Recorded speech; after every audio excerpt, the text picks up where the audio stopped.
Aqui tem um aproveitamento de uma área que a maioria do pessoal não aproveita. Então tem um talude bem íngreme, então aqui tem mais de 60 graus de declividade, então é bem inclinado realmente, mas que foi aproveitado, plantou grama e plantou um pomar que foi bem projetado, então as mudas estão espaçadas no tamanho certo, na distância certa, todas elas, então tem 3 fileiras. Reparem que a primeira fileira coincide com a terceira e a segunda vai sendo plantada no meio, formando em zigue-zague. Isso por quê? Para ter maior aproveitamento de área pela planta. Então, for plantando dessa forma em triângulo, eu tenho espaço para a copa desenvolver e não ficar uma copa encostando na outra, e com isso ela recebe mais sol. E lembrando que pomar tem que ser bem ensolarado. Então tem que pegar sol para produzir fruta, senão não há produção de fruta. Se ele estivesse na sombra, não daria.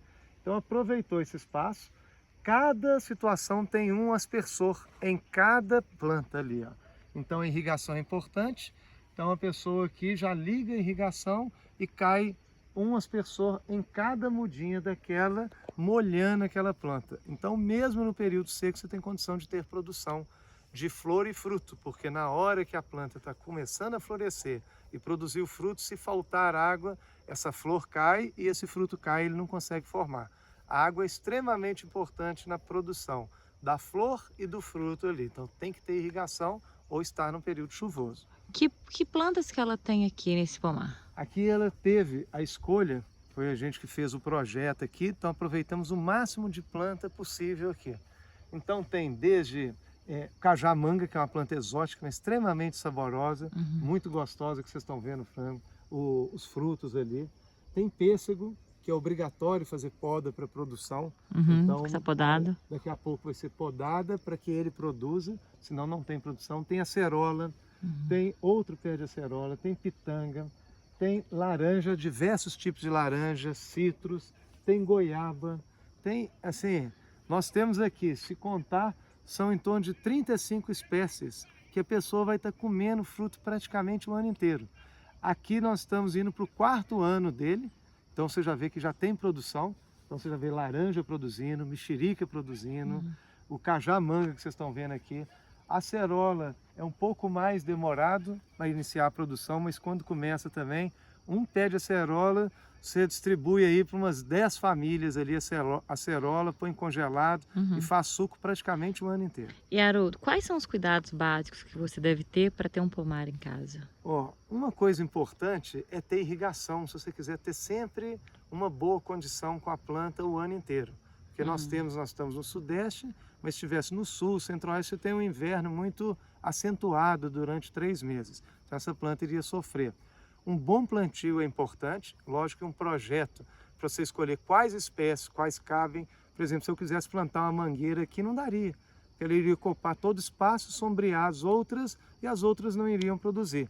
Ou então eu teria que ficar podando constantemente aquela mangueira para tentar minimizar o tamanho dela e o impacto que ela está causando com as outras plantas em termos de sombreamento das outras plantas. Então a gente já descartou plantas altas. Mangueira, abacateiro já foi descartado.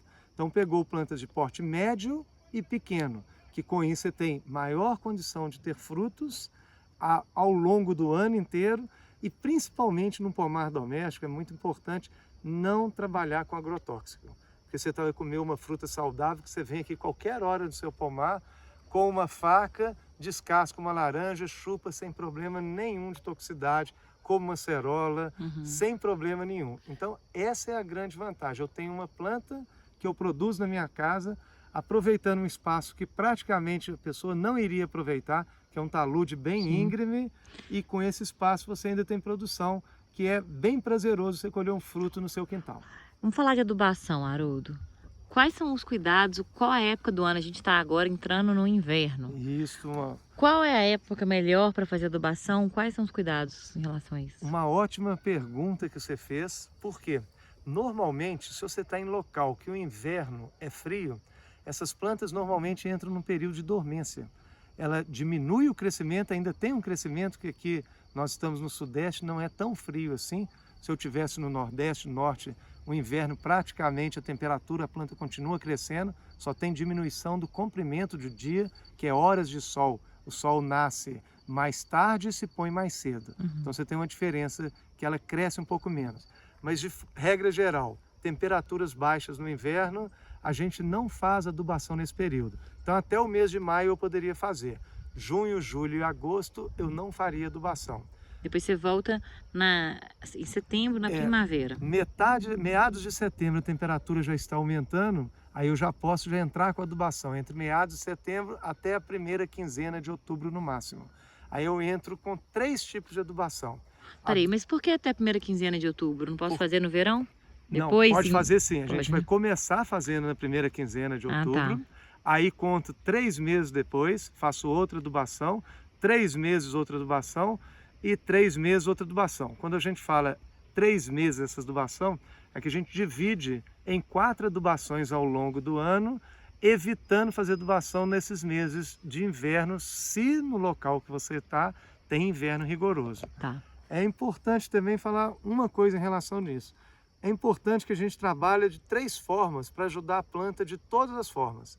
Eu vou colocar adubo orgânico, esse adubo orgânico vai fornecer nutrientes médio e longo prazo para a planta, vai ajudar a estruturar o solo e dar alimento para a vida do solo, para os micro-organismos que estão ali, utilizando ali aquele solo como meio de vida. Então melhora a textura, o solo fica mais leve, friável, mantém mais umidade.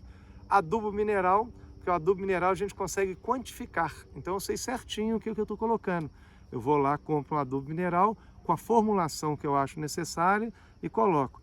E o adubo foliar é extremamente importante para a gente pôr, no caso ela utiliza aqui uma vez por semana para a planta dela, então utiliza o adubo de forma que ele nutre as plantas, então tem o poderoso adubo que foi feito pela Terral, que é completo, tem 12 nutrientes, esse adubo a absorção dele é extremamente alta porque ele tem aminoácidos ali na sua constituição e todos esses nutrientes são de matéria-prima de alta absorção. Então ela vai começar, igual ela faz aqui semanalmente, com uma adubação rica em nitrogênio? É, rica em nitrogênio, porque agora o pomar está indo para o 4º ano, então eu ainda quero que a planta desenvolva mais em tamanho. Certo. Então eu vou sempre, na hora que ela chegar no porte ideal, e começa o período, está num formato bom, está num período quente, que eu posso induzir ela a florescer, eu faria uma aplicação de adubo de floração, rica em fósforo. Ok. Então, inicialmente, a gente deve... Estou pensando para quem está começando com pomar. O primeiro cuidado é na parte vegetativa, foliação. Isso. Primeiro, mais importante, fazer um bom plantio. Então isso muitas vezes a pessoa esquece, só pensa na planta, esquece o que tem que pôr ali debaixo da planta. Certo. Então, melhorar adubo orgânico, tem produtos hoje que você reduz a irrigação, estimula a raiz a crescer. Fosfato é importante colocar fósforo auxilia na raiz. O cálcio contribui na redução da acidez e contribui também na formação de pelos absorventes. E o gesso agrícola, que também tem o cálcio, mas só que o gesso agrícola movimenta bem profundo no perfil do solo, neutralizando o alumínio e levando cátions profundamente. Então a gente faz uma boa adubação de base, depois que a raiz pegou, eu inicio os adubos que são ricos em nitrogênio. Tanto adubo foliar, que aí eu vou usar eles por intervalo de 1 ano a 1 ano e meio, dependendo da espécie. Mas você vai fazer quinzenalmente ou semanalmente? Se eu puder, semanalmente é melhor. É sempre bom dar sempre doses pequenas e paulatinas para a planta, porque a resposta sempre é boa. E uma planta bem nutrida, ela dá pouco problema de pulgão, cochonilha, insetos de modo geral, pragas de modo geral, e dá pouco problema de doença, porque ela está bem nutrida, então vai ter insetos querendo atacar outras plantas de vizinhos que não vão estar tão bem nutridas quanto essa aqui, que está saudável. E aí, então, e a rega normalmente diária? Normalmente no início diária. Cada vez que a planta vai aprofundando o sistema radicular, você vai espaçando essa rega. Então, aqui quando esse viveiro chegar ele maduro, essas plantas de modo geral, a média aqui que o viveiro está maduro é a partir do 4º ano e meio para o 6º. Aí as plantas estão bem maduras, em períodos de franca produção, todas as espécies que estão aqui. Aí o que vai acontecer? Nesse período, praticamente, se eu irrigar, vai ser no período de seca, aí 1, 2 vezes por semana, um volume maior porque não adianta eu jogar pouco volume só na superfície, porque as raízes estão profundas, então tem que jogar regas mais espaçadas em tempos maiores para que a água chegue na raiz. Maior volume. Que às vezes, maior volume de água, que às vezes a raiz ali está a 60, 80 centímetros de profundidade, então tem que fazer com que essa água de irrigação chegue nessa profundidade. Então aquela rega que a gente joga só superficialmente todo dia não seria benéfico para as plantas no pomar. E sobre a poda, quando que a gente deve podar? Essa é uma dúvida frequente. Essa é uma boa pergunta. Que poda para a produção normalmente são as plantas de clima temperado. Aqui no caso nós temos o pêssego, então essa é uma planta que eu tenho que fazer poda para que haja uma produção. Poda anual? Uma vez por ano a 2 vezes por ano. Toda vez que eu colho aqueles frutos, já faço a poda, deixando ramos aí com 5 a 8 gemas para rebrotarem e nascerem outros ramos produtivos, no caso específico do pêssego. Agora, as outras plantas que estão aqui são de clima quente. Então, para a produção, essas plantas não têm necessidade de poda. A gente faz poda para formação, que é o que ela faz aqui. Então, você vai reparar em algumas plantas do meio que a gente poda a parte do meio dela. Então, aqui você pode reparar que foi podada, porque tinha um ramo muito grande aqui, senão a copa fica muito densa e fechada. Então eu vou fazer com que essas plantas fiquem como formato de uma taça.